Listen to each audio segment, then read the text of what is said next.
What's going on, YouTube? This is what would Josh do, and I did like I normally do. I went on Amazon, I searched Anker new releases, and I saw this, and I bought it because I love Anker. And yeah, so this is a brand new release, brand new. So Anker Live Charged.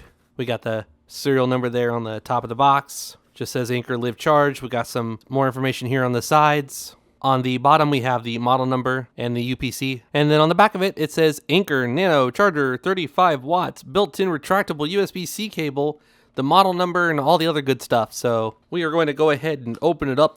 I say it all the time, and it never works out that way. But this should be a quick video. We do have an instruction booklet.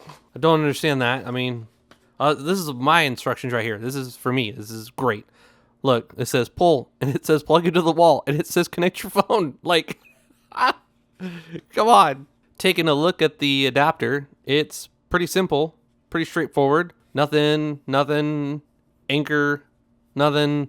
And then we have the retractable cable, which we'll get to that. And we've got some information here. So all of the specifications of the actual charger, you can pause that and read it for yourself. And then most importantly, we've got a USB-C port, so you can plug in a second device.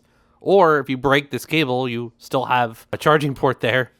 But if you want to use the retractable cable, or also you can use that port if the retractable cable isn't long enough for you. So, because this isn't like super long. I would expect it to be a little bit longer, but it is what it is. It's like probably 2 feet or so, maybe around there. And then most importantly, it retracts back and it magnetically is secured to the thing there. So, oh, we have a very short length there. So you can do that, or you can, I just kind of want to see all the different lengths here. There's going to be someone out there that wants to see that. So we've got the second mode there. We got the third mode. Got the fourth mode. Fifth, sixth, seventh.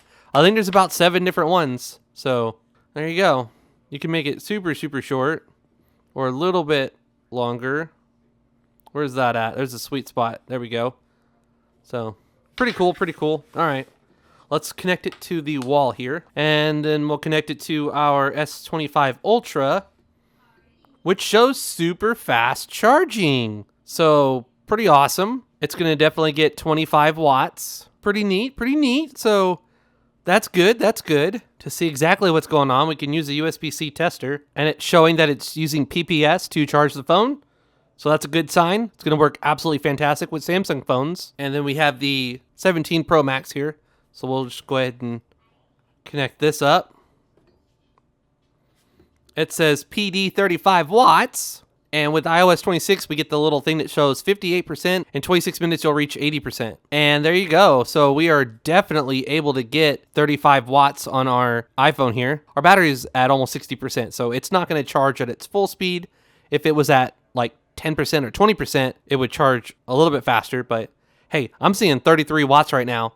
And that is absolutely fantastic. Loving that. We're going to get a very fast charge on our iPhone with this very convenient charging brick here. And now what we'll do is check the charging protocols.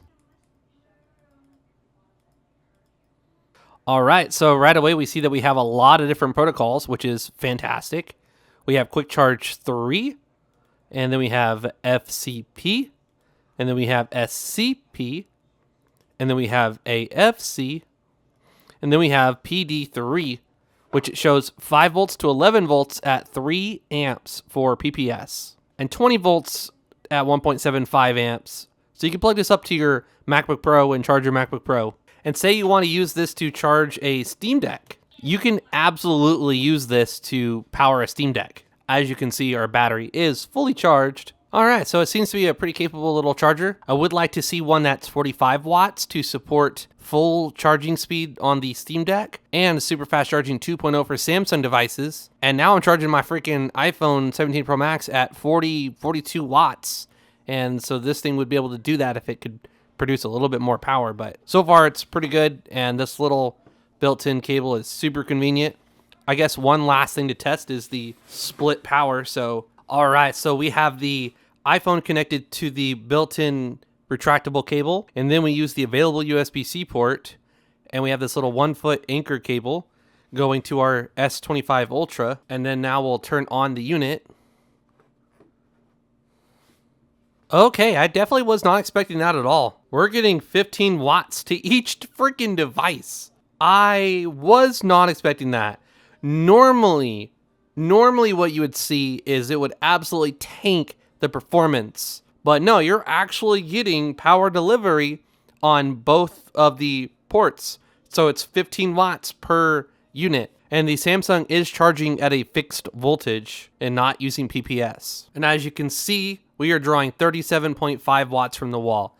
So this thing actually has very good sharing. I'll have a link to this thing in the description below. I did purchase this with my own money. If you enjoyed the video, please give it a thumbs up. I would greatly appreciate it. If you're new to the channel, please consider subscribing. Please follow me on Twitter and Instagram. I am most active on my YouTube community page. This is What Would Josh Do, and I'm out.